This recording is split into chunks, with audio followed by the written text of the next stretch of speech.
who's who here. Right here? Okay. All right. Thank you.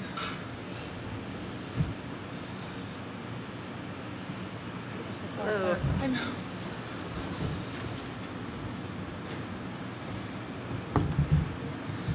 Welcome to our NCAA semifinals press conference with Louisville.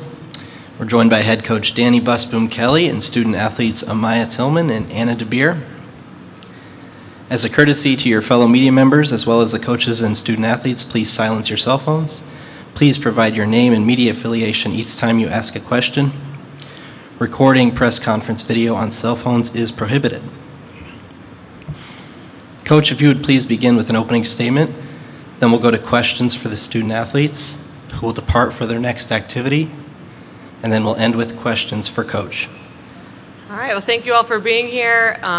It's an honor to be back in the Final Four and exciting to be in Omaha. We know that there are always great hosts here in Omaha. But just really proud of this group. I think we went through a lot of adversity to get here and had to play with a lot of fight and grit and really stay consistent. And they've really done everything that we've asked of them and more. So I'm excited that they get to show off for another match. All right, we'll take questions now for the student athletes. Please raise your hand if you have a question. We'll bring you a microphone. Please identify yourself and your affiliation, and please identify by name who your question is for. God, well, neat. I'm Lee Feinsfog from volleyballmag.com. Anna, it's obvious from the way your team plays in matches that your practices must be most intense. Can you describe what practices are like for Louisville? Yes. One of our mottos is goofy, focused, fun this year. So I think while it is very intense and we want to make sure we're getting in a lot of work, we want to also make it fun and kind of have that laughing factor and just make sure that everyone's enjoying it. So I think we do a good job of having a mix between both, and this season especially, we have a lot of people that hold each other accountable. So we're making sure that we're taking care of business, but also in the right way. Lincoln Arneal, Omaha World Hero. How does this year feel different? You made the Final Four last year. What's different about this year, and how are you approaching it? I feel like with last year, it kind of felt like a near win in a way, even though we lost in the semis. But I think just that feeling of losing and being so close kind of has driven us this season. I mean, even with veterans like Anna and Aiko and all the upperclassmen, I feel like just having that near win has really driven us to compete even harder and push ourselves to the limits. And I mean, now we know what being in a Final Four takes and what we have to do every day to, go on to the next round. Greg Eklund, volleyballbag.com, and this is first for Amaya and then Danny. Amaya, along those lines for you individually, how are you different as a player, even though you've had past high decorations? How are you different as a player this year? And Danny, from your perspective, how is Amaya different this year? I would say I just really tried to work on my attacking. I've always just naturally been a good blocker, so just kind of trying to be consistent. I've really focused on that this season, being consistent and working my attacking, and just even from a leadership standpoint, we lost a lot of key players last year and just seniors in general. So working on my leadership has been a very big factor in the role I've had this year. I would agree with Amaya on the leadership. I think she's really stepped up, and we really needed her to step up. And on the court, it's not that she's a different player, she's just in a different role, switching from M2 to M1. So we get her a lot more balls, which allows her to be more productive. But Amaya probably changed the most in the offseason from her leadership, and it's just been really cool to see her grow in that way. And she's a heck of a competitor. And, we say sometimes before matches, Amaya's not going to let us lose this. And sometimes I really feel that way. When she goes to the front row, it's like, we're going to win here.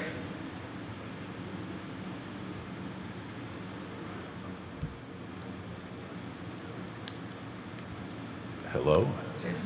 Lee from volleyballmag.com. And Claire's not here, but could I get you to talk about her? She was really good, And this year she's been great. And what have you seen in her that's made her improve so much? And it's fair to say that we all get fooled. You look at her and she's so slight and you think, oh, she's little out there, but she's 6 feet tall. And just anything you can offer about her.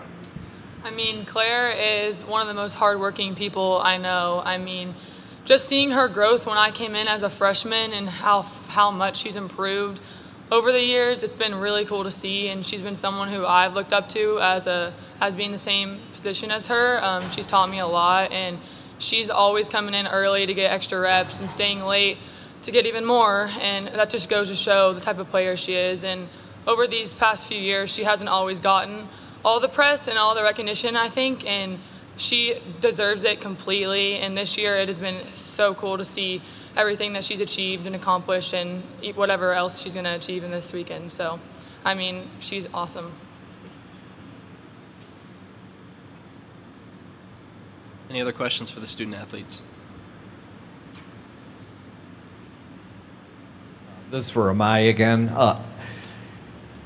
Coaches like to say one match at a time, but you knew that Omaha, with its proximity to the Topeka area, is pretty convenient for your roots. How much was Omaha secretly on your mind throughout this season?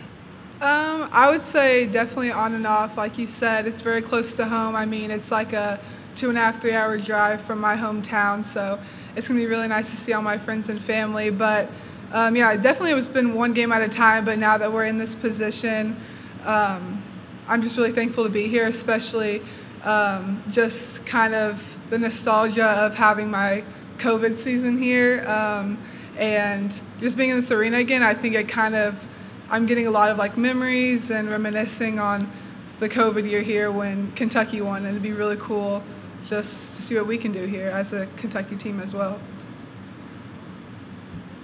Lincoln Arneal, Omaha World Herald. And Maya said that last year's semifinal loss really motivated the team. What does that look like? How often does that come up? And how does that manifest itself throughout the course of the past year? I think it's always in the back of our minds, but at the very beginning of this year, we wanted to make sure that we're not comparing this year's team to last year's team, because we're a lot different this year. We've lost a few key players and working our way through all those things. So I think it's been in the back of our head this whole season, and we know what it takes to be here, like she said, and just to know that we've had the experience, we have the people, we know what it's like in a big, huge environment like it was. I mean, we said we won't flinch this year. That was our little thing. Like, once we're here, we made it this far, we're not going to flinch this year.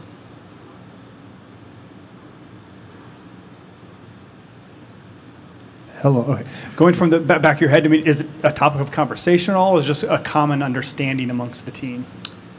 I would say it's kind of a common understanding. We don't always talk about it a lot, but we know what it takes to get there, and we can't take days off, we can't take plays off. So I think it's just like a common understanding. Like, if we want to get to where we want to be at the end of the season, then that's the kind of work we have to put in each day. Lee from Volleyball Mag again. Might ask you about the match. Can both of you players talk about both of the matches you played against them previously and what you expect tomorrow? The Baylor and Oregon matches? No, your matches against Pitt. Oh, okay. Yeah, that's who you're playing. Yes. That is, yeah, right. Just I thought you were saying the two previous ones. Pitt is obviously an awesome team, and the first go around this season, we obviously didn't play our best, and we worked through a lot of a few things. And then the second time, it was senior night, and I think our team did a better job of just playing how Louisville volleyball is and taking care of business. So it's 1-1, it's split. It's going to be an awesome match, and I know they're going to want some revenge. And we also just want to make sure we're not going to lose to an ACC team to get to the finals. So I think it's going to be a battle, and I'm really excited. Yeah, if I'm correct, I think this may be the first ACC matchup in semifinals. So just that in general is really cool to be in that position, and I really respect Pitt. But also, like Anna said, I mean, we're ready for them to come at us full force. They're going to want revenge, but we got to show them what Louisville volleyball is at the end of the day. Time for one or two more for the athletes. This is for Anna. Anna, your coach talked about the leadership growth of Amaya. As a player peer, do you have any examples off the top of your head from a match this season that comes to mind as an example of her leadership role this year? I don't think I have one in particular, but just from when I was off the court and I wasn't able to play with my injury, I was able to observe a lot more, and seeing players like Amaya step up and really take charge out there. She has been so urgent, and the team always makes fun of me for saying we need to have urgency, but seeing her take charge out there and really just like having that aggressive mentality, like Danny said, you know she's going to win. You're not going to let us lose this. You can see it in her eyes. You can see it in her actions, and I think that's special. She just really brought that out this year in her leadership. All right, thank you, Amaya and Anna. You guys are free to go. Thank you. Nice job. Thank you. Questions for Coach Busboom Kelly? Start up here in front. All right, make sure this is on. Okay. Hi, Danny. Amy Just from the Lincoln Journal-Star. We talked last week about, the possibility of being back here, but now that it is a reality, what does it mean to you to be back here in a building you've won twice in your home state, probably in front of a lot of friends and family members, I would assume? Yeah, it's pretty surreal to be back in a different role for the third time. And, when you start a season, you always want to get to the Final Four. That's your hope. But as it gets closer and closer, I think the pressure builds. And then when you have the hometown factor, it's even more pressure. So it means a lot. We're going to have tons of family, friends, and people that have become diehard Louisville fans in the building, and to be able to share that with them and them to be able to see us in person means a lot. I'm really proud of this team and our players and the way they play, and I'm excited for people that know me to witness that live. What have your interactions been like with your friends and family who will be here tomorrow? Just really, they're excited, and I think Nebraska not making it, they have somebody else to root for and to cheer for, and I just think they're excited and very supportive. Lincoln O'Neill, Omaha World Herald.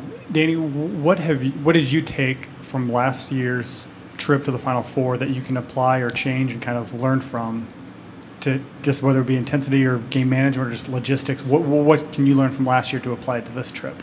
Yeah, a huge thing is probably logistics. And, last year we were really just excited to be in Columbus, and it was the school's first Final Four. The ACC hasn't been to a Final Four in a long time, so there was just felt like a lot of breaking barriers. And this year, we understand what it's like today, the hoopla, the open practice, everything we have to do. I think our players are in a better mental space because they know what's coming and they're not going to get overwhelmed by it.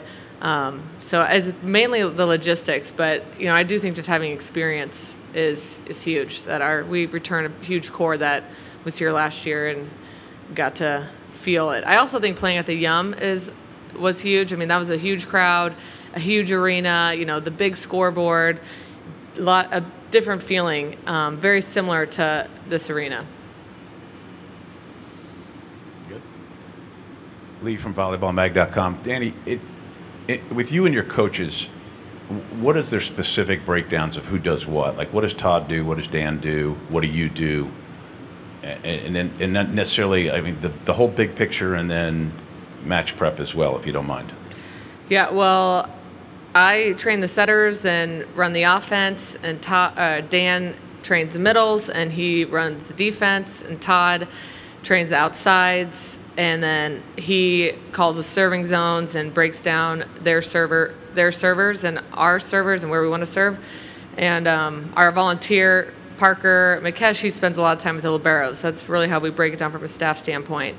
And game prep, it's those same things. I'll prep what do we want to do offensively, Dan will prep defense, and Todd will prep serving.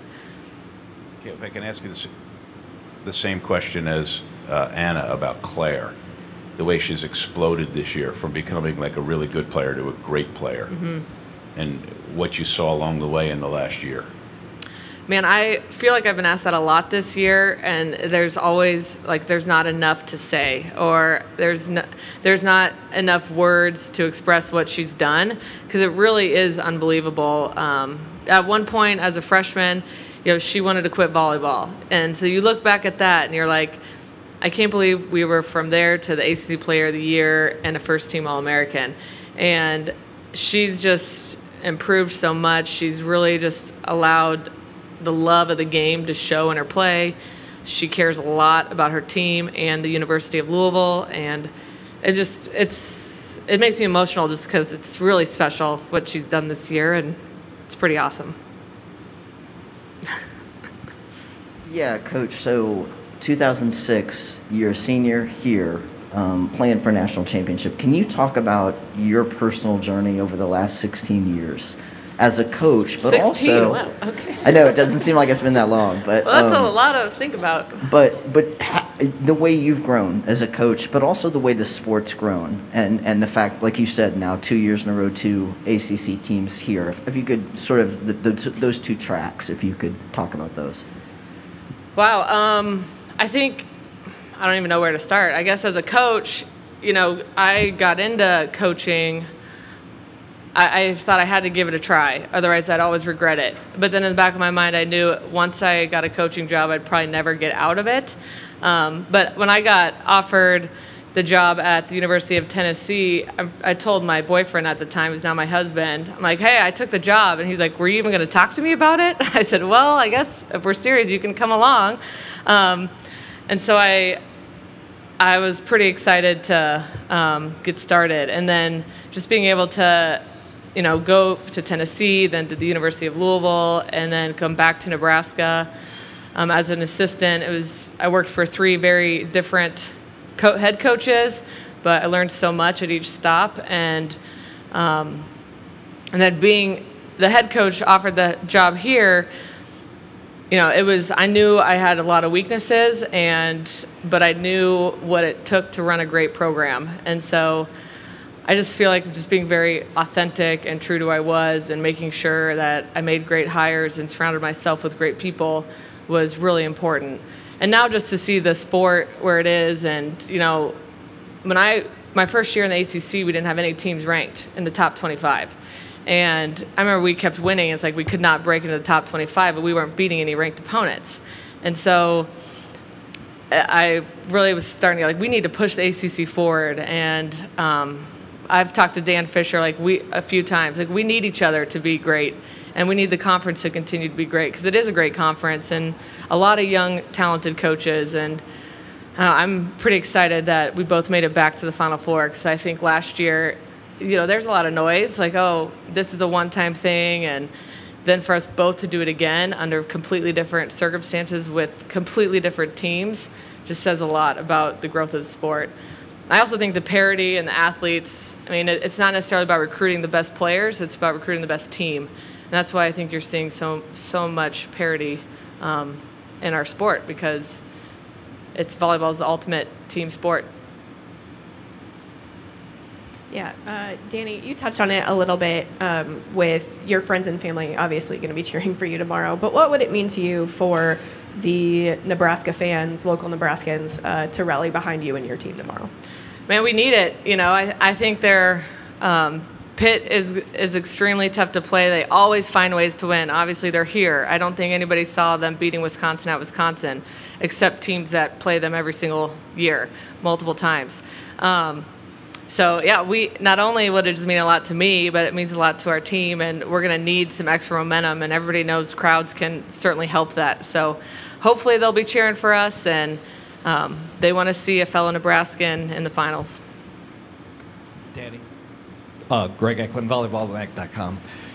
You are well schooled in the culture at Nebraska on assistant coaches who go on to become head coaches. How would you characterize the culture you're creating at Louisville, and when some of your players get to their upperclassman status, do you think to yourself, she might make a good coach eventually? I think we have a lot of great coaches on our roster, so I hope we see some of them get into it. I think a big thing is just we talk a lot about authenticity and love for the game and making sure that we're doing what we need to be great, but we're also we're not taking ourselves too seriously, and we like to have fun. And at the end of the day, we're playing a game. This isn't life or death. And I don't know, I think with Mike Leach passing away, I was talking to our players about that and just how I always felt like he was such a great coach of emulating that, like not taking yourself too seriously and loving the game, loving what you're doing, but it is a game. And I think that makes our players play really hard and have fun while they're doing it. And, we talk about being goofy, focused, fun, and that's been a great motto for our team the last few years. Lincoln from the World Herald. Danny, is it a blessing or is it a curse to play a team at this stage that you're so familiar with? I've been thinking about that. I don't know. I think it goes both ways. I think it's really hard to play a team 3 times, and you almost too much, and then you might overthink some things. But it's also really nice for preparation. And okay, we've seen them do this. We kind of know what they like to do. So I don't know if it's a blessing or a curse. I guess we'll find out tomorrow. But again, it was funny when they beat Wisconsin. I was like, oh my gosh, what an amazing win. And then I'm like, oh crap, well we have to play them now. So I think it goes both ways. The players also mentioned the word goofy, and you mentioned it too.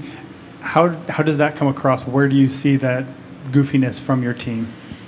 For example, we have a history of starting slow this year, so we had to tell the team, if we're not first to 10, like no more TikToks. And of course they are like, no, we can't lose our TikToks. And I think Claire's always cracking jokes. If somebody's late, running late because of treatment, it's always like, who's got a joke? And Dan loves his dad jokes. He puts those on the scouting reports. So I just think it's a lot of different people kind of bring that out in each other. Lee from Volleyball Mag, just a little bit more about the Pitt match, because these are 3 really different matches, right? Like the first one, I think I'm correct, Anna did not play. Right. And then the second one being at home, and she did play. She but played not, back row, yeah. Right. And now, so she alone, just the factor of her, but just a thought about this being 3 different matches and so different, even though it's the same opponent. Yeah, I definitely think we played pretty poorly for a long part of the match at Pitt, and I think Pitt played pretty poorly at Louisville. So you almost kind of have to throw those out because I don't think either of us are going to play that poorly here. And having Anna back is definitely a factor, but it's not like Pitt hasn't seen her play or played against her multiple times. So I'm sure they're breaking her down, but this isn't somebody totally new. And then I think they're doing some different things in their lineup, and their rotations have gotten so much better, and they're using some depth that we haven't seen before. So they're also changing and evolving still. And I've seen their press clippings, and they don't feel like they've peaked yet. I don't think we have either. So I think it's pretty exciting to go into Thursday's match with both teams feeling that way. We have time for a couple more. Yeah, Coach, I know you don't want to put too much emphasis on this, but this is only the second time there have been 2 women at the Final Four. I wonder how well, I know Jennifer's out on the West Coast, but I wonder how well you know her, and what do you feel about your position as a role model for women coaches in the head coaching realm? I don't know Jennifer too well, but I know her well enough to know that she's a great person and a great coach, and when you follow her career, it's pretty amazing. She took a sabbatical. This year, actually, when we played Boston College, she walked in, and I'm like, what is the San Diego coach doing here? Well, her daughter plays for Boston College, and it was Parents' Weekend, and she's like, I just really needed to make sure that I saw my daughter play at least once, and I thought that was a pretty amazing statement. But last year when I think I was the only female here in the Final Four, and I was like, I don't want to talk about that, and I just want to be known as a coach. And I do think having a child, and the more I've thought about it, I think it does need to be talked about. It's like, why are we talking about that in 2022, being the second time that it's happened? And it is amazing to be a mom and have a great career and be able to do what you love. And so it means a lot to show our players that they can do that, whether it's coaching or anything else, that if that's what they want, they can do it. But, I do think there's a lot of lessons, like how do you do it, and how can you be successful? And hopefully I'm showing them that every day. Final question down here. Yeah, Amy from the Journal-Star. For the people who haven't followed along with you and your team all season long, how would you describe them, your team, and what makes you proud of them? So many things. So I would probably describe our team as I think they love the sport and they play with so much pride. I think they all came to Louisville they're on a mission, and they came here to be on a mission, and I think that's what makes us so easy to cheer for is you see that in their play, but then they're just so great at celebrating each other. But sometimes I think great culture and great teams, it's hard to really say what you see. You just know that you love watching them. I think we're one of those teams. All right, thank you, Coach. Thank you.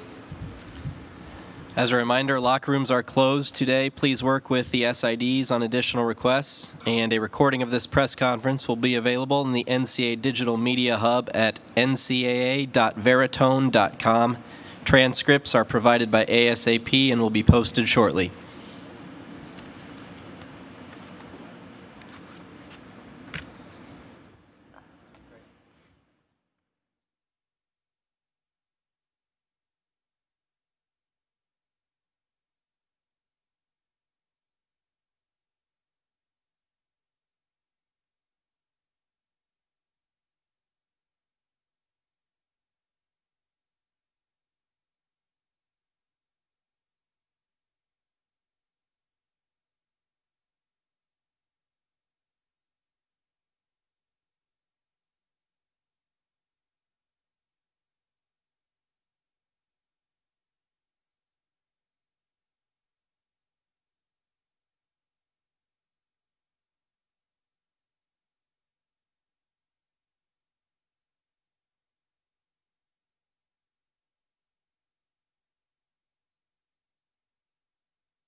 Further?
have anywhere you want us to sit? Second seat. And Asia here, Logan there.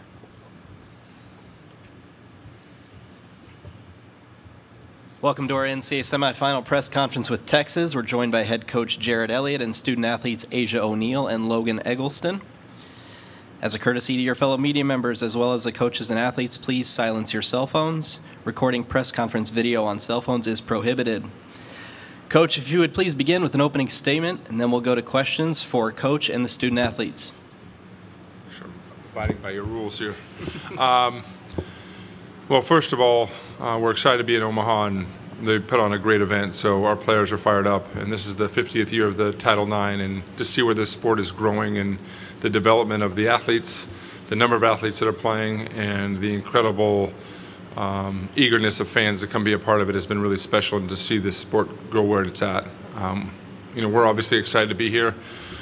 We have a special group that have been really loyal to one another and are fighting to get to the top of this mountain. We've got a huge road ahead of us. We understand that, but I think we're in a really good frame of mind right now as we approach tomorrow night's match.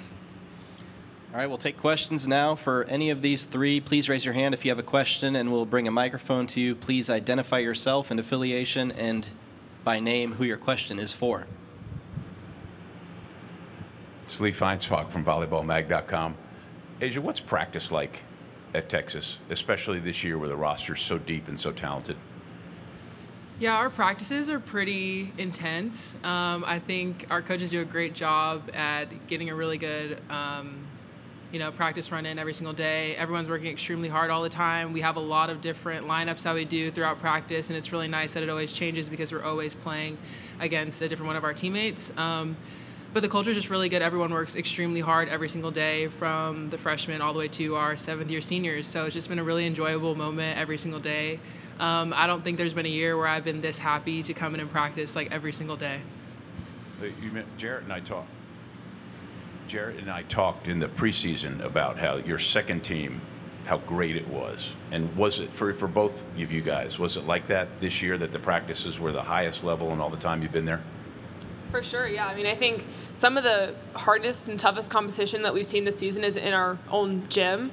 And it's really awesome because when you come back after, playing a Big 12 match and get to come into the gym and play like a national championship level match in practice, it's really, really cool. And it's awesome to see our freshmen step up and like really push us upperclassmen to be better. And they're just making amazing plays every single day, and there's just so much talent. It's really awesome, and it's making us all better, and it's been like that since the very first day of practice. So it's really cool to see the improvement and the development throughout the whole season, but truly every single person on our team could be on the court and really contribute.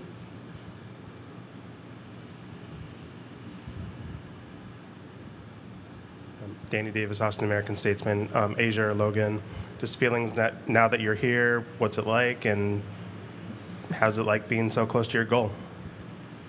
It's incredible being here. Obviously, we made it 2 years ago, but with COVID, it was very different. So just all of us having these new experiences has been super fun. It's very different, but we've really been enjoying it. But also, it's time to kind of just lock in and get prepared for our match tomorrow.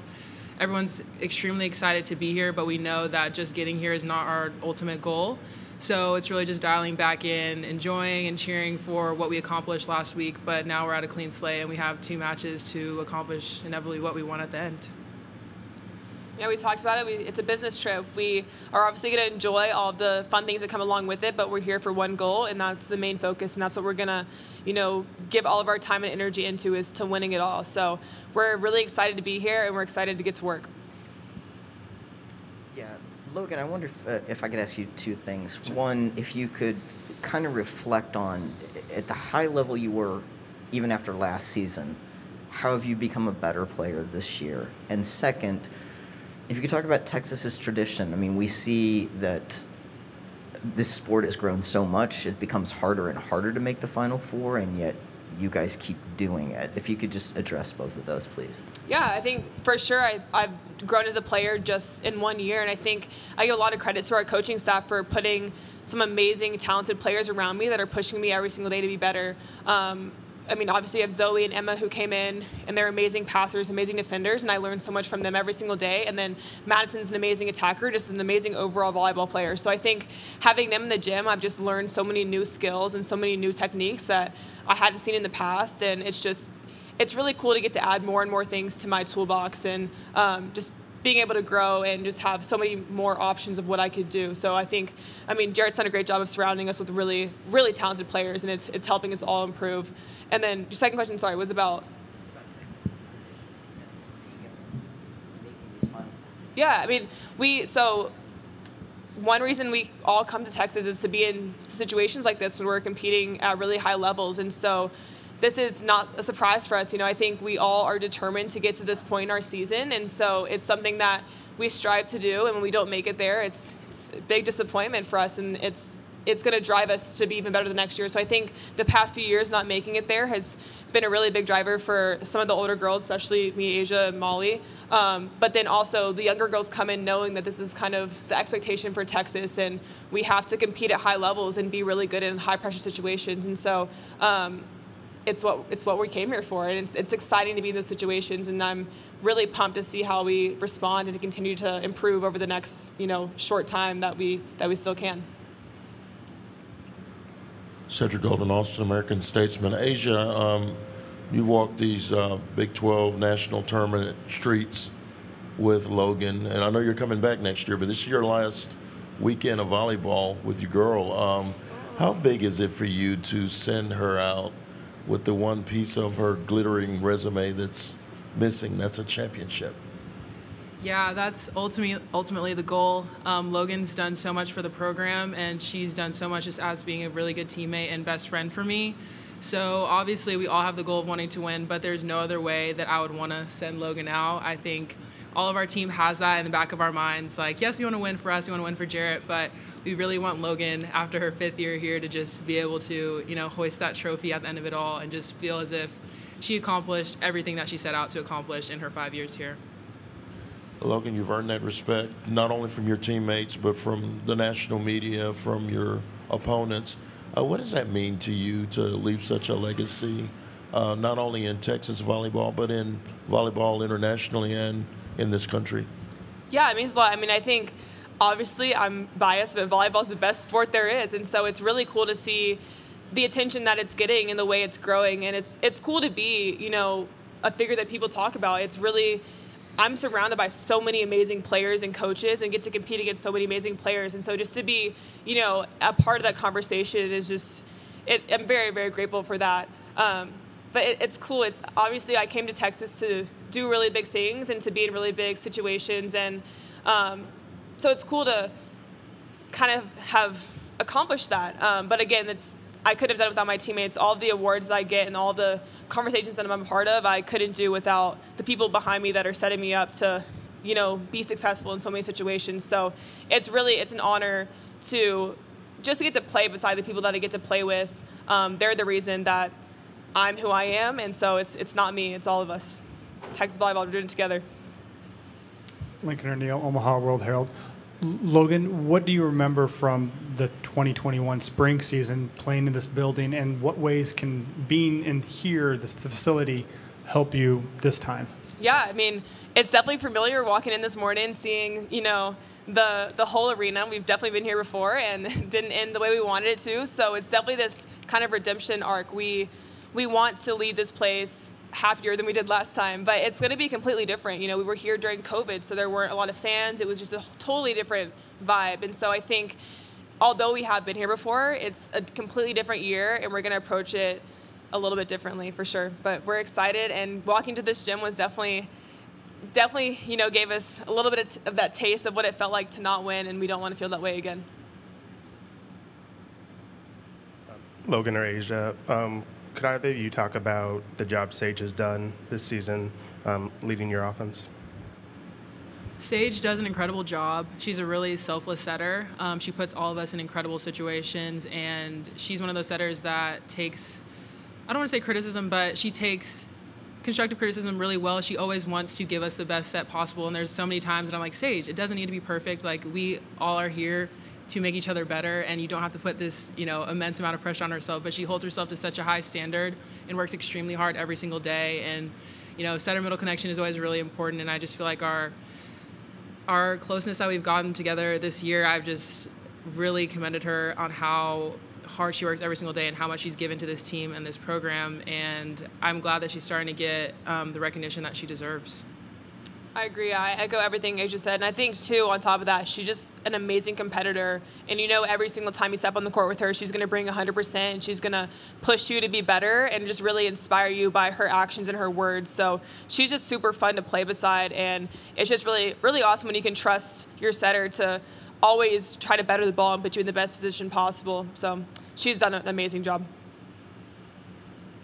Jared, have you been around an athlete that's been, as Logan is talented, but one that's used their platform to make things better in the community outside of the volleyball court and for people on campus to follow like they have Logan?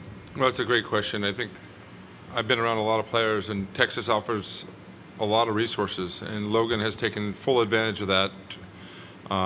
Obviously, she's an exceptional player, but that she doesn't get to see the leader that she is in our athletic department. Her focus to be great at everything and want to be a part of everything has always been a concern for me, because she puts so much on her plate, but she's been able to handle it. And I know that you ask anybody on her team, is Logan going to be successful? Without a doubt. As soon as the NCAA lets me invest in her and pay her some money out of my own pocket, I'm investing in whatever business she wants to start. Amy Just, the Lincoln Journal-Star, an immensely deep team for y'all this year, but you got 2 transfers from Nebraska in Akana and Kaffee. What have they meant to you this season? So much. I think obviously they're super, super talented players, but they're just both amazing people, and they just came into this team and fit in and just became a part of the family immediately. And I think that's hard to do when you come, especially from a team, with a little bit of rivalry, I guess, in the past. It's hard to come in and feel that way, but they just instantly came in and just had such great energy and such great personalities. And I think that's the biggest thing they contributed to this team, is just really been amazing friends and teammates. But obviously they're super talented. They've made super big plays for us throughout the entire season, and they're going to continue to do so. But yeah, they're just such amazing people, and just getting the opportunity to play with them has just been amazing for us. You mean? Yeah. I think they've. We knew that they were skilled, right? But we wanted to learn what kind of people they were, and they're great human beings. They've been committed to our culture and what we want to do, and have brought so much from a personality and experience standpoint. When you get people that have been through the war a lot, they bring confidence, and so they brought what they learned from Nebraska to our program. Just like Maddie brought what she brought from Kentucky. And so we had to blend all that in. That was our biggest challenge as coaches, because we had 11 new players, and all the credits goes to our team and our captains, because they blended in really well. And it doesn't feel like they've only been here for a few months. They've just are good human beings, and we love having them. Lee from volleyballmag.com. Jarrett, specifically, what is the division of labor among you and your assistant coaches? Who does what? Like, what do you do? What does Eric do? What does David do? Like, specialties? Yeah, we talk about the sport growing so much. I'm basically running an enterprise now. I got 80 people underneath me, and there's a ton of work that needs to be done. And my athletic department allowed me to hire some phenomenal coaches. Eric's obviously been with the Olympics, was an Olympian. He goes with the men's team. David was there in 2016, the head coach at Pepperdine. So, when I worked with Pete Carroll at USC, I got to know him pretty well and watched a lot of his practices. And when I was able to start having really good assistant coaches that really understood what we were doing, I made them coordinators. So Eric is our defensive coordinator. David is our offensive coordinator. And, we meet all week and talk about the things that we want to do, and they're in charge of those areas, and they can focus on those areas. And then I'm kind of just hovering above them, helping manage it and helping any way we can. But we work as a team together. Yes, I'm the head coach, but I give them a lot of flexibility to be who they are, because they're great at what they do. And we all work really well together. And I think the most important thing I want to make sure is that our players see that, and the confidence that I have in our coaches, and making sure that they're confident going into this, and they feel that way with our coaches.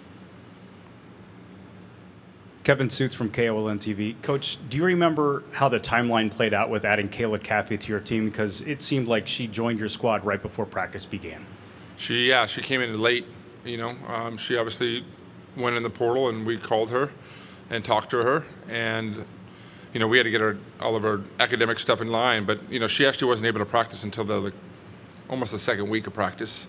So it was a mad rush to kind of get her in and see if we could get her in, and she was able to do that and worked out well. And she hadn't played a lot in the summertime, and so it took us a while to get her kind of acclimated and get her body up and running.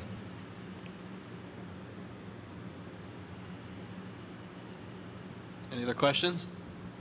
Down in front. Jeremy, not only with your team, but we see each of the finalists here have important players that were transfers coming to the program. I mean, is that just the next evolution of the sport to embrace the transfers, and why did you take that approach with your team? Well, I think if you talk to any smart businessman, they're going to say businesses change, and this is where the volleyball world now is changing in terms of with the NIL stuff, with fundraising stuff, with the transfer portal. It becomes a lot, and so we had to look to obviously replace Skylar Fields. We had to, we wanted to up our ante in the middle and get a little bit deeper there, and then most importantly, we wanted to up our backcourt. Last year we struggled against Nebraska, and Kayla aced us, I think, 7 times in that match, and so we looked to kind of, my job is to put the best team together, and if it's the biggest thing that we talk about right now as coaches is we're trying to protect our culture. We've got wonderful kids, we've got wonderful parents, and there's just a great feel about it. So there's a lot that goes into the transfer portal. It's now one of the models that you have to, at least one of the buckets that you have to look at and consider as you kind of keep moving forward. And, you guys asked that question about how do we keep this thing going. I mean, that's my thing. I don't sleep very much, and I'm always concerned about letting this thing fall apart. And it's relentless effort of every aspect of it all. And so if there's a good kid in the portal that we feel like can upgrade our program, and I talk to our players because they know a lot of them, I've played with a lot of them, and try to see what kind of people they are. Yeah, I think you'll see a lot of that happening. Asia, I don't know if this is on. Asia, Jared had a lot of good things to say about the way you blocked in the Ohio State match. Is that the new you, or what was going on against Ohio State with that? Well, at the beginning of the season, Jarrett kind of pulled me aside and told me, hey, you've been really good offensively, but we need you to lock in on your blocking, like you need to get better. And that's always been kind of, not my kryptonite, but I was a very offensive-minded person. And this year I really just tried to dial into my blocking. Like, I'm a middle blocker, that's my job. Like, I know we can put up a ball to Logan and she's going to score. So I don't know, during that match, obviously, like, I wasn't hitting how I wanted to hit, but I was like, I'm just going to affect the game how I can, and that ended up being blocking. I was like, I'm literally not going to let a ball come across this net, and I just kind of went for it, but I just heard Jared in the back of my mind, like, Asia, block the ball. Jared, what does San Diego do that impresses you? Well, they've got an elite setter, the transfer from Penn State. She's able to throw the ball all around. Like, a lot of times when you run a fast offense, you can kind of cheat or kind of clamp down on some of the pin hitters, but because she sets the ball so diversely and she can set the long ball, she makes you play a little bit more neutral. They've got a lot of good arms. They test the block a ton, and I think they're extremely confident coming into this match. So they've got all the tools. They can pass, they can set, they've got great arms, they've got a good opposite, obviously, and are battle tested right now and feeling good. So we know that we've got our work cut out for us. We can take 2 more questions. Down in front, please. Oh, yeah, Coach, I was just wondering, from a big picture standpoint, I know you've seen a lot of pro leagues attempt, come and go. Athletes Unlimited had their model. I think this is a Pro Volleyball Federation wants to start. How optimistic are you that can happen, and how important is that for women in particular to have a place to play professionally in the United States at some point? Yeah, I mean, I know there's Athletes Unlimited, Love Volleyballs have done a really good job in raising money. I think the model of what they have is pretty interesting. I haven't really dug into it, but it's accumulating a lot of the clubs. And so when you basically get a lot of numbers, there's an opportunity to raise some money or make money, right? The attendance is always something of concern. The travel is extremely expensive, I know, from our budgets. I think the geographical locations will be critical for that. I think the way or the mode of transportation will be critical for that. But what we're seeing with ESPN right now and the excitement they're having with our ratings and what's going on with the sport, I'm excited for that. Now, can we create a brand? We all grew up as fans, whether it's the Lakers or for me, like the Dodgers, because I just grew up watching it. To create something from the ground up is going to take a lot of time, and I think they got the right people in place. You know, I say about for my program, we need to recruit, we need to have a great culture, and I need to have a brand. Those are the three things. That's how we create longevity with our program. So I hope they can do it. I think we got all hands on board. I think they got some smart people, and I'm cheering for them to make it. I know my players, we've talked about a lot. They would love to be at home and playing and having that opportunities, but you know, to run any kind of professional league, it's extremely challenging, extremely expensive. Last question, Lee. For the players, what do you guys think about the match? Excited. I think San Diego's an amazing team, and we've played Gabby before. We played Penn State when we were here in Omaha a few years ago, so we know that she's a super talented player, and she's going to put their hitters in really great situations. So we really need to show up and play how we play. I think if we do the things that we do really well at a good high level consistently over time, we can be in a really great position to win this game. But it's definitely going to be a super exciting game. There's going to be, you know, a big crowd, lots of different pressure that we haven't felt this season. So it's going to be, you know, who can handle those emotions and handle that big of a stage the best. Yeah, we're extremely excited. Like Logan said, there is that amount of pressure just because it is the Final Four. Everyone's extremely talented here, but I think we've done a really good job throughout the season just improving and getting to a point where we feel as though we can take the pressure and we can deal with it and we can, you know, compete at a high level. So I'm really excited to see how we all come out tomorrow. I know we're all going to be locked in, but we're just going to go play. All right, thank you, everybody. As a reminder, locker rooms are closed to media today. Please work with the SIDs on additional requests. A recording of this press conference will be available in the NCAA Digital Media Hub at ncaa.veritone.com. Transcripts are provided by ASAP and will be posted shortly.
I'm like, oh my god.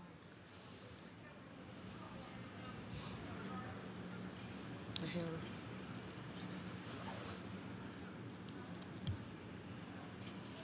Jimmy's like a proud dad. Oh my god, dad, everything smile.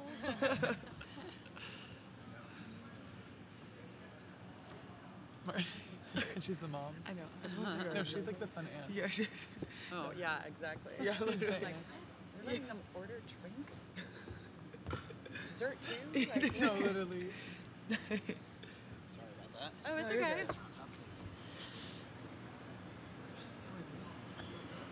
good.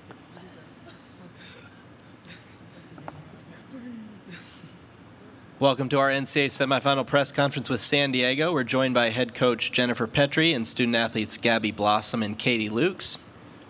As a courtesy to your fellow media members, as well as the coaches and student athletes, please silence your cell phones. Recording press conference video on cell phones is prohibited. Coach, if you would please begin with an opening statement, and then we'll go to questions for coach or the student athletes. Great, thank you. Such a awesome experience for us to be here at the Final Four, and joined with some really tremendous competitors, and two of which we've got to play this past season, which is really exciting for us. But yeah, we're thrilled to be here. We're excited to get out on the court and compete and continue this miraculous season we're having. All right, we'll take questions now. Please raise your hand if you have a question, and we'll bring a microphone to you. Please identify yourself and affiliation, and also please identify by name who your question is for.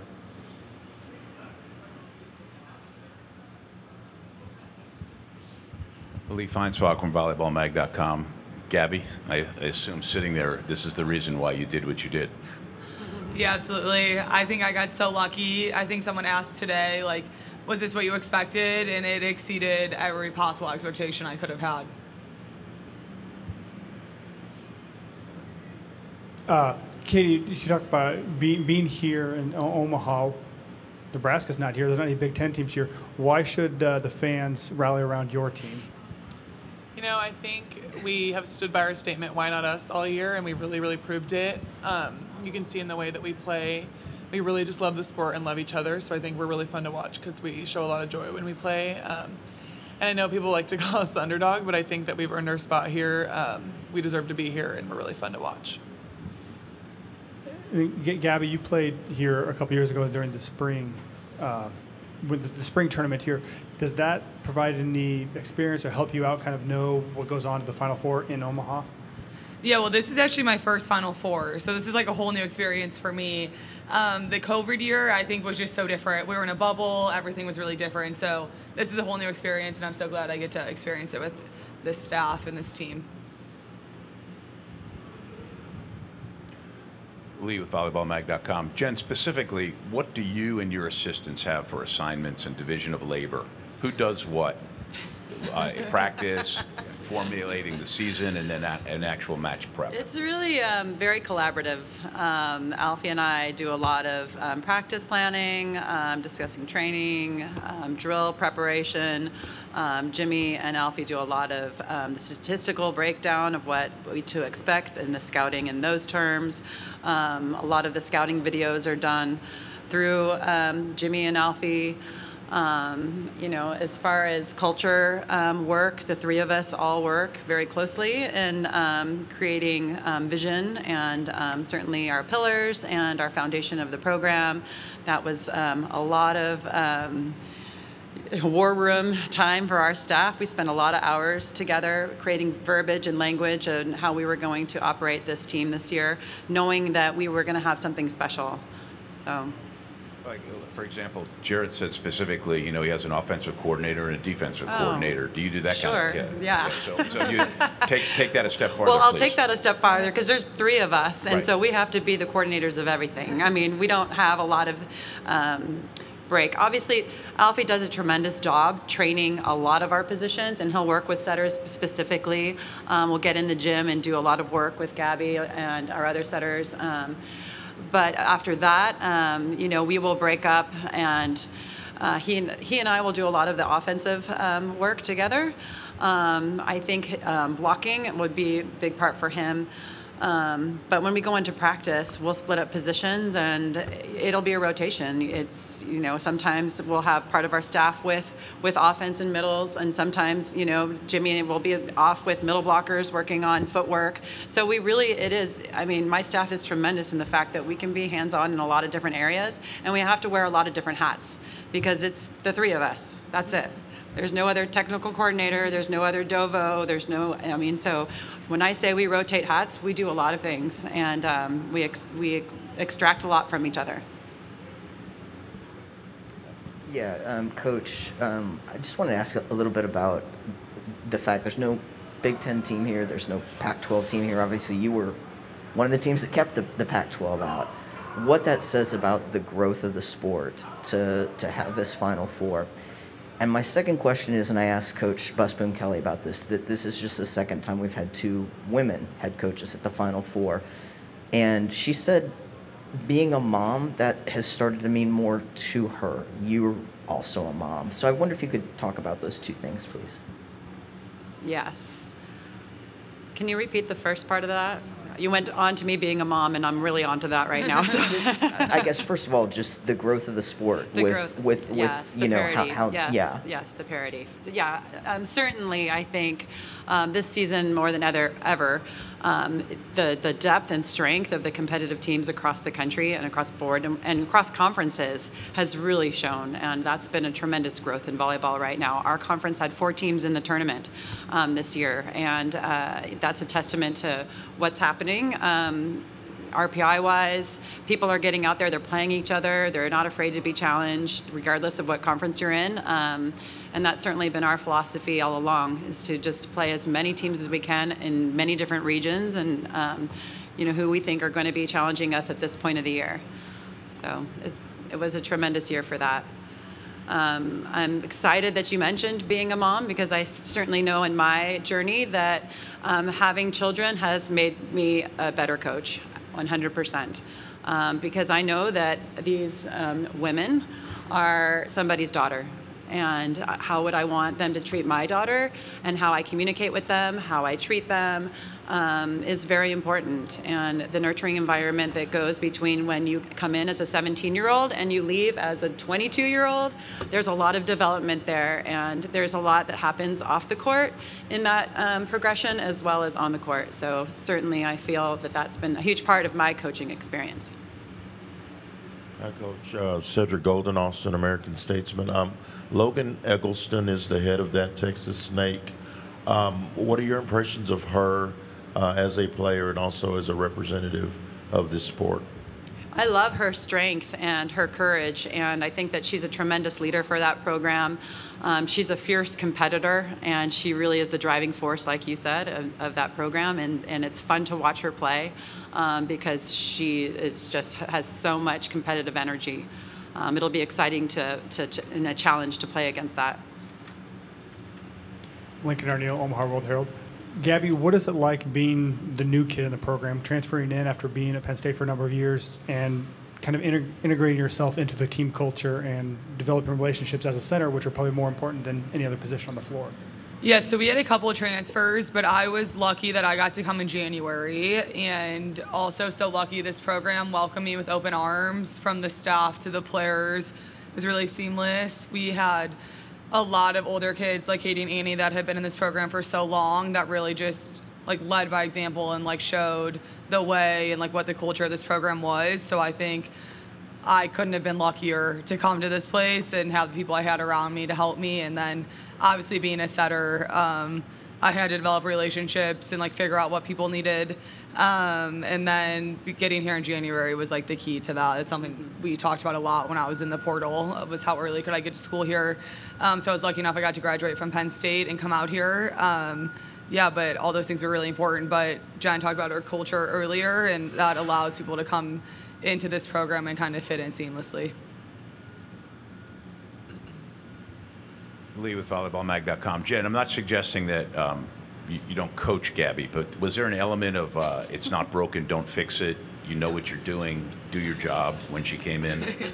I think certainly from the start it was like that. Let's see where we're at and how you can adapt and change, and what areas you might be able to do that to fit into what our system will look like. She would probably say that she was challenged a lot, and Alfie probably challenged her a lot to make some changes in her game, but certainly the crux of who she is and how she plays, that we didn't want to change at all. And Gabby, maybe some fine points that you might make note of?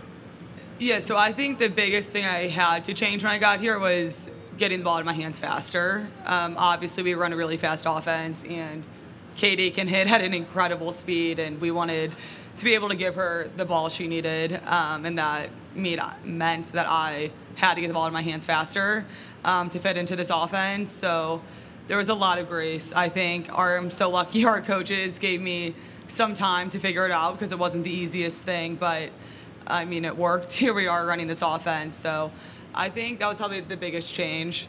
And then, I mean, there were small changes, obviously, in different aspects, but in terms of setting, it was getting the ball in my hands faster.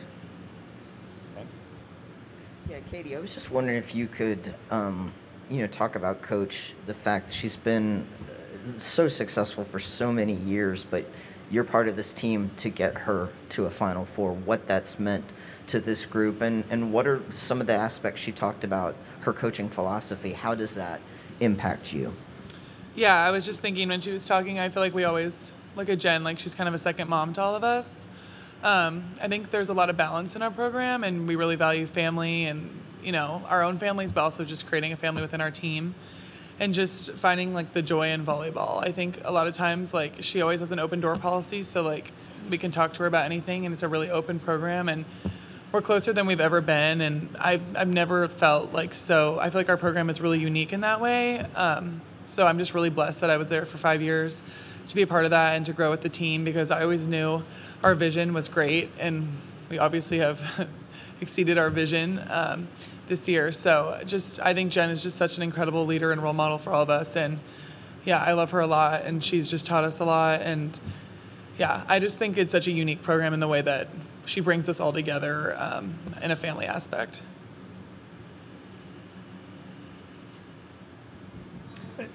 Jen, on the other side of that, I mean, how does it feel to finally reach this stage of the tournament? And did any doubt ever creep in your mind that this moment would finally ever happen?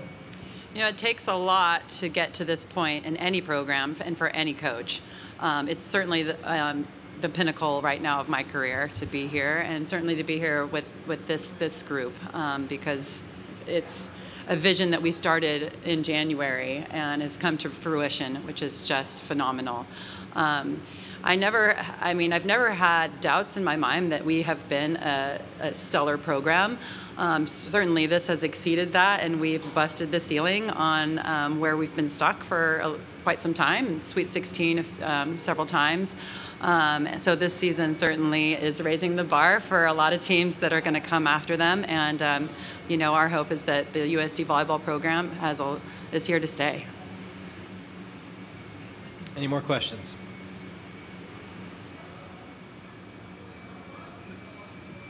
Do you ever hear from USD alum John Cook on the work that you're doing? Yeah, I just heard from John Cook 2 days ago. I played club for John Cook. So he and I have, I was 15. So it's been a long time, a long relationship, and he's been a mentor to me, certainly, through those years. And I learned a lot at a young age, just, observing and seeing how he coached and how he ran a very successful club program at the time, which I'm sure he just, parlayed right into a fantastic college program. But yeah, he said, go for the gold. No further questions? All right. Thank you, San Diego. Thank you. Thank you very much. As a reminder, locker rooms are closed today to media. Please work with the SIDs on additional requests. A recording of this press conference is available in the NCAA Digital Media Hub at ncaa.veritone.com. Transcripts are provided by ASAP and will be posted shortly.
they have names.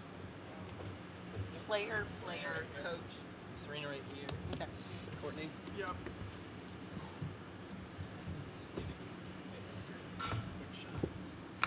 Okay.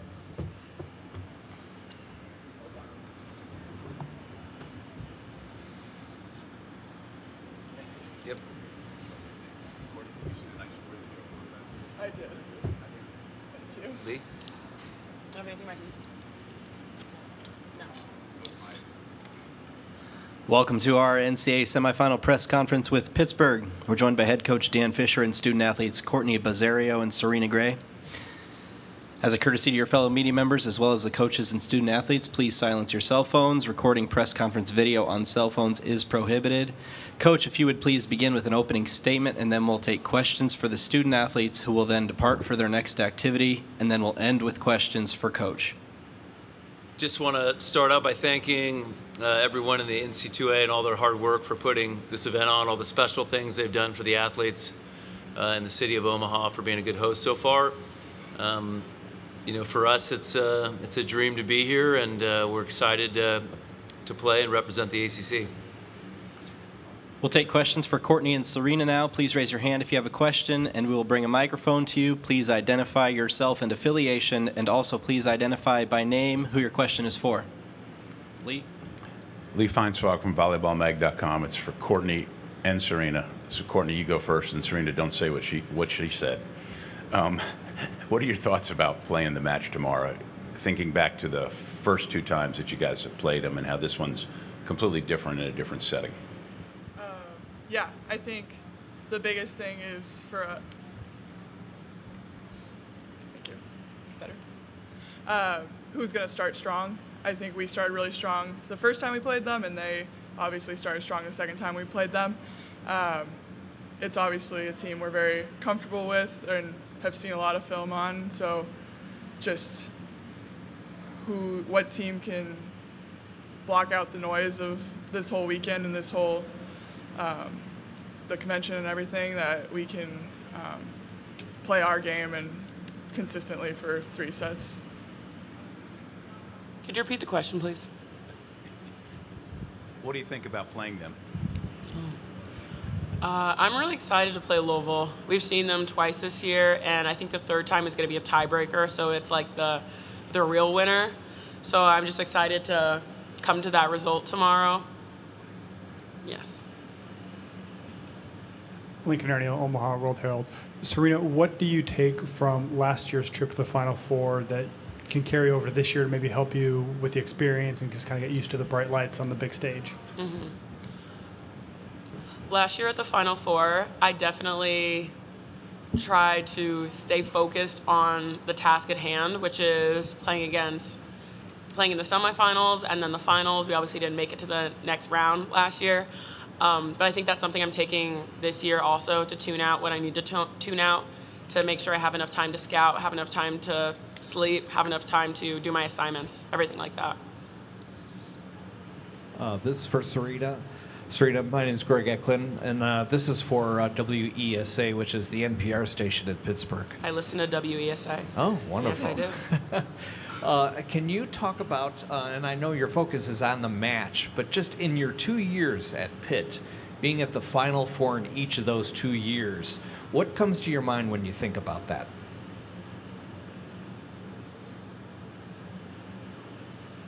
I think it's a little bit of a surreal experience. Like, you never think your time is going to end, and then all of a sudden you're 22, almost 23, and then your time's ending, and then your freshman year looks like it was the beginning of high school, and you're looking to go out with a bang. That's kind of how I'm looking at it.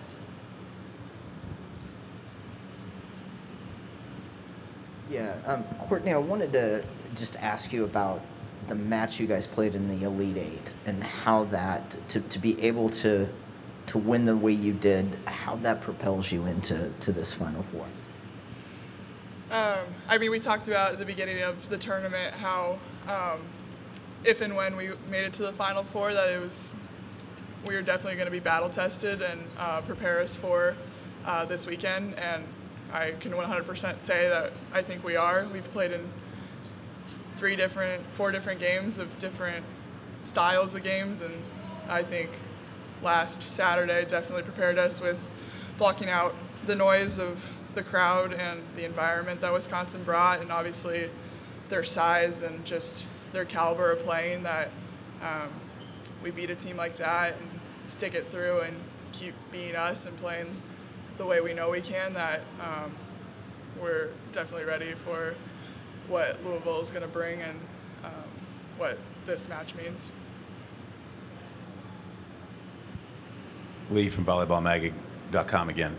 Serena, Amaya Tillman for them, I'm assuming that you have a respect and enjoy competing against somebody like that. Have you guys ever said anything to each other through the net, and do you know her, and do you have any thoughts about her as a player?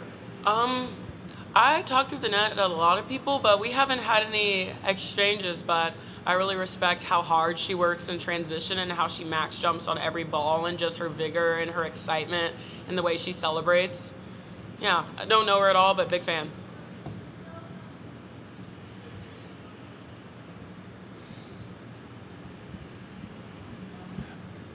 Lincoln with the World Herald. Courtney, what has this year been like from leaving Iowa to coming here, joining a team that made the Final Four, and then getting back? I imagine that was the motivation behind your transfer to Pitt was have an opportunity like this, and to see it come to fruition. How special is that? Yeah, I mean, the possibility of making the Final Four was obviously like our goal this whole year has been to win a national championship. So this opportunity to play for it it's a dream. I don't think it's anything I would have expected myself to do coming into college, and so the ability that and the opportunity that I have and we have as a team this weekend is really special, and it's not something I ever imagined myself being in, but I'm really grateful to be here. Did you take a little bit extra satisfaction that it had to come against Wisconsin, a team that's tormented you for the last 4 years? I mean, it's definitely a little sweeter for sure. A couple more questions for the student athletes. This is for either of you, and you both could address it if you wish. It might be because their coach is an ex-Nebraska assistant. It might be a pro-Husker crowd tomorrow night. Given the circumstances that you have beaten Wisconsin in a hostile environment, how much would that help you under these circumstances? I think we're so ready to handle that environment. We do certain things in practice to prepare us to have crowds rooting against us, and things to make sure that our energy overwhelms the court instead of the outside noise. So I think if that's going to be the case tomorrow, which it will be because it's a sold-out environment, I think we're ready for it. To counter that, either of you, so start with you. Why should the fans be rooting for you? What motivation should they have to cheer you on and kind of be on your side? I want to answer this one. We're very much so an underdog and smaller team. We're not expected to win, and I think everyone loves rooting for the underdog who just stays in it, who doesn't jump as high, who doesn't hit as hard, who doesn't get as many aces, but over time can wear down their opponents, and I think there's a certain kind of respect for that kind of team. Yeah, I mean, I don't think we're the flashiest team and on and off the court, so we'll keep working hard and grind it down to win. So Serena, does that mean you're rooting for San Diego against Texas for those reasons? Oh, I love Gabby Blossom. I am 1,000% rooting for San Diego. All right, thank you. Courtney and Serena, you're free to go. Thank you. We'll take questions for Coach Fisher. I got two. Dan, the same question about Amaya Tillman. Your thoughts about her and what she brings. She's like, she kind of flies under the radar in some ways for them, but she's really solid and keeps getting better and better, and obviously a big part of what you have to think about. Yeah, the first thing that comes to mind, she's a good blocker, no question, but just this has kind of been their system, is just to run these really fast slides, mid slides, and she's able to implement their system really well. She puts a lot of pressure on her left side blockers. And then if I could ask you too, before everybody gets to games questions, in your particular coaching staff, you and your assistants, what specifically is the division of labor? Yep. Meaning, like, who does what, and how do you lead into maybe the whole season, and then specifically for match prep? Well, everyone on my staff is allowed to coach everyone. I'll say that. I think my voice is probably the loudest in the gym. But Coach Kellen is our offensive coordinator, and Coach Lindsay is our defensive coordinator. Kamalani, my director of ops, is kind of the statistician, and then our volunteer Michael Fisher, who was a player at St. Francis a year ago, he's pretty heavy in serve and pass. So that's.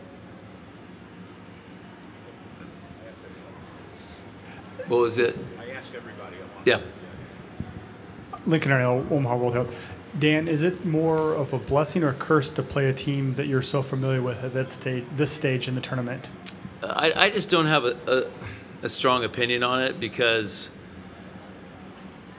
they have the same situation we do. So, you got to beat good teams to keep advancing, and we've done that, and you can't control the draw. So I just, once you see it, that you just don't spend much time thinking about it after that. Greg Eklund for WSA in Pittsburgh. Can you summarize or describe the characteristics that your team displays for it to handle hostile circumstances? Well, I think every environment's unique, and but the thing is just how quickly you reset, because there's going to be moments you don't handle it well and you don't like the way things are going, and it helps to be on a team where you've done it in the past. You've come from behind. It helps to be on a team where you trust in each other, and I think our last couple of matches, you've seen those kind of scenarios play out, and it's been a tough group. What's it been like, this being your second time in the Final Four? Anything different, or is it what to expect? What is it like being back in the Final Four? Well, it's pretty nice to be here, and it means a lot with this group, especially because the team we had last year, we added in Serena and Lekator, but it was largely the same core that we had been, working with the last couple years. And so this year we just doing it with the 4 seniors that we lost last year means a ton. I do think, we worked really hard. I made 1 million calls last year to other coaches that had been through it before to get advice, but I do think there's a couple things that, we can do better this year in our prep. Dan, even though you've obviously been playing, practicing, prepping, have you dealt with the portal? Like, have you personally had to field emails and phone calls from kids in the portal talking to you over the course of the last week, 10 days, including even today? Just got off the phone. Yeah, but really, we've just decided as a that for me as the head coach, I'm only if I've talked to 2 or 3. But it's part of the deal now. Yeah. Yeah, Coach, as you've built Pitt's program, you've also obviously elevated the ACC, and having 2 ACC teams here back-to-back years. Danny was talking about what that's meant, that you guys have helped push each other. Mm-hmm. What do you feel like it's meant to volleyball as a whole to have the conference be elevated this way? I think, well, I'll first talk about us in Louisville. I think our rivalry has been, we've made each other better. That's my team, by the way. And I also think, Kentucky winning a couple years ago, I think, the landscape has changed. There's a lot of good volleyball in the country, and I think parity is a good thing.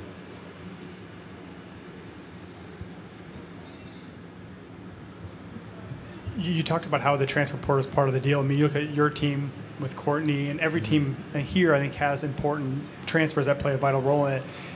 Is that an evolution of the sport, or or is that just here to stay? How has transfers kind of impacted the college volleyball landscape? Well, it's definitely here to stay. I do think it'll slow down a little bit with each year as we kind of graduate through the COVID fifth years. I just think it's, there's a lot of athletes that find themselves, hey, I already have a bachelor's. Do I get a job? Do I go pro? And it looks like a pretty good option to get a master's degree and have a new experience. And so I think that's part of it. But I definitely think it's here to stay.